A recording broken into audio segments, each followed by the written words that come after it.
So today, this one, Taste, July 22nd and 27, Walnut Creek Amphitheater in Raleigh, North Carolina. So here we have the video. It's about 10 minutes. I'll try to just go straight through. I might have to pause if I have reactions, but let's go.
It's pretty. I'm down, and I will drag you along and around until you burst in the song and wine, and leaving your life behind for a while. I'm out, and I will stay here alone and without someone controlled by the phone and TV. But what it's doing to me is fine, 'cause I can't see through the lines. See through the light. Oh, okay, I like this piano part.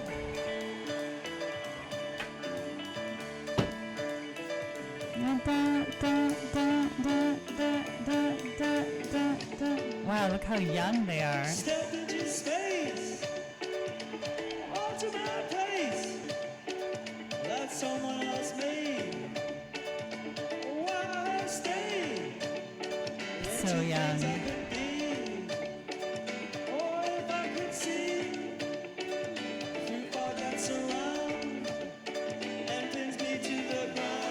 Wow, Fishman solo harmony.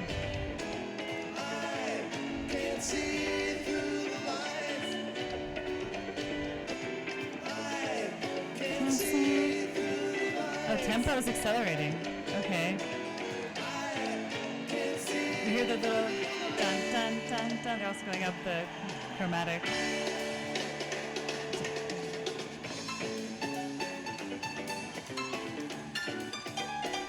Okay, improvisational jam.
That was beautiful. That was a beautiful piano part.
Wow. Okay, that was amazing. I don't know, maybe Phish is growing on me.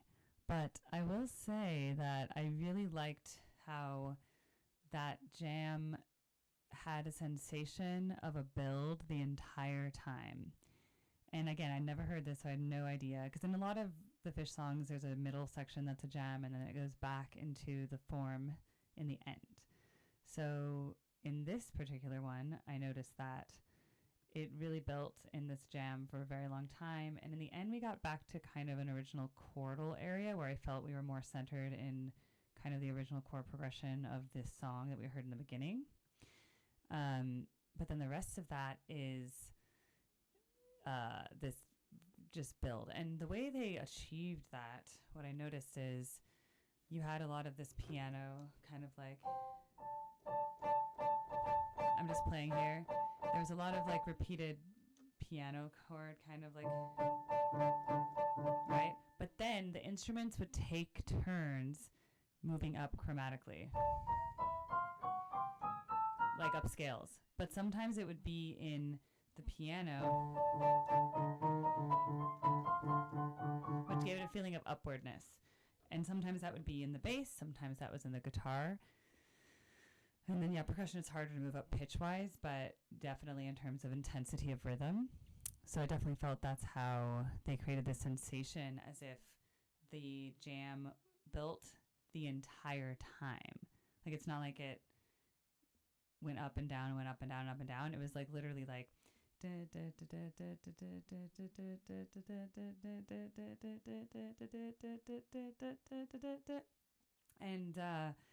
I don't know, I really liked it. It actually was very calming for me today.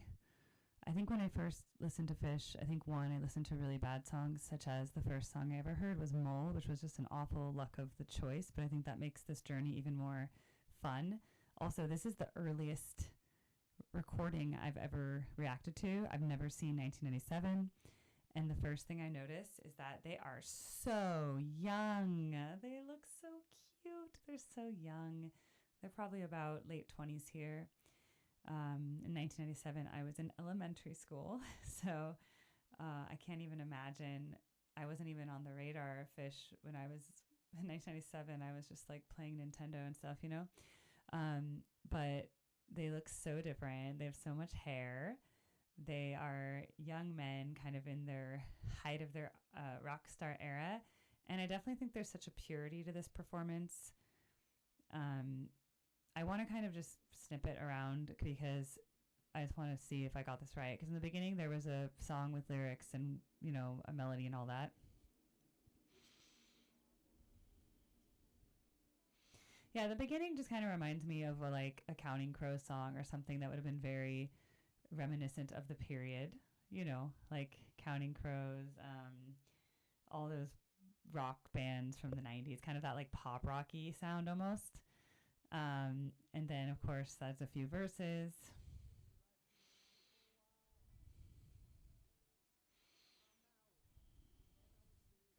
I wonder why Trey never got contact lenses. Not that I don't like, I mean, I think the glasses are cute, but it's like he's a rock star. He could definitely afford contact lenses. I wonder if he doesn't like them or whether he likes being a nerd, which is cool too. I mean, it's like his thing, but it's just interesting that it's also like 1997 glasses look a certain way. I think my brother had like the exact same glasses. Okay, see, that's like one. Let's see what he's doing there. That's what I thought. Earlier I played D. He's already playing octave Ds. Like that. I am sitting at a piano. I know, it makes it convenient. No space! Audible space! Okay, I like the fact that we have Fishman here with his microphone back at his drum set, and he gets his little section in this song. I would ask the audience, did he write it? Because maybe. Sometimes people tell me, oh, that's maybe it's a Fishman song. But I like it. I mean, it's kind of very typical. But of course, a lot of the piano we get a lot is this kind of repeated note thing. And that comes back during the jam, by the way.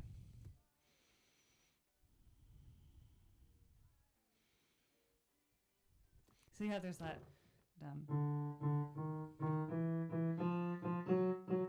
ascending part in the bass line throughout this part of the chorus. Now that brought us to the jam. So basically the song is about 2.5 minutes long, and then the jam was about 7.5 minutes long, just to kind of get a perspective on here.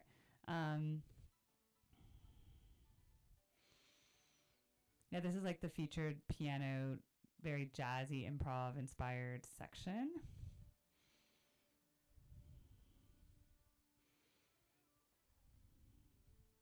There we get a lot of guitar.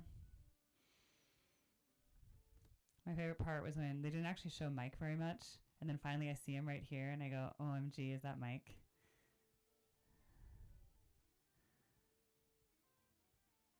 He literally has a fro, and he's just kind of like, I'm just some 90s kid with no haircut. I don't think Trey's changed at all. Like, he literally looks the most similar to his likeness. Like, Trey 1997 looks the most like Trey today. Everyone else in this band in 1997, I would not recognize them. Like, if I had not known what they turned out like, let's say I met them in college and then I saw them now and I saw their old man versions of themselves, I would not even recognize any of them based on how they look in this night, except Trey. Trey looks exactly, maybe because he's a redhead, but he just looks exactly like himself.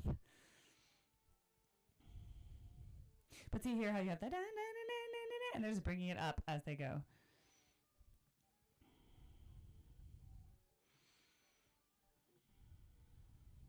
I mean, look how young he is. When I saw him, I'm like, oh, he's a mad scientist. He looks like a Midwest dad who's like coming from a barbecue. Here he just looks like a nerdy guy. He looks less like a mad scientist, but I can see he's like a mad scientist in training. Page, that's his name. And this piano sounds very good in this recording. And I really like how it's written, both where it's just kind of the repeated, and then when he has this kind of ascending chromatic situation.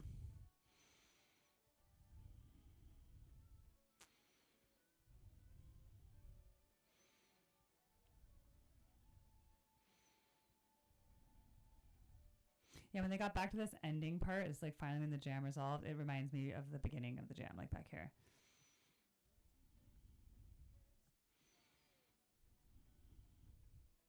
Exactly. So that part.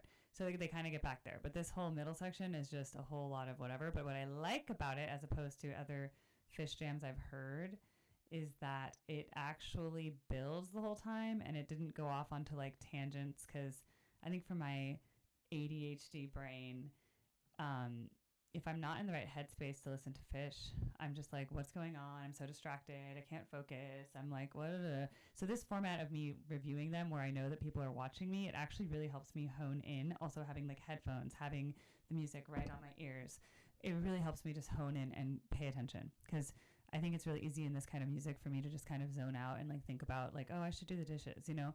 So it was really nice to be present in this moment and just focus on the reaction. And my reaction is, wow, it must have been really great to be there.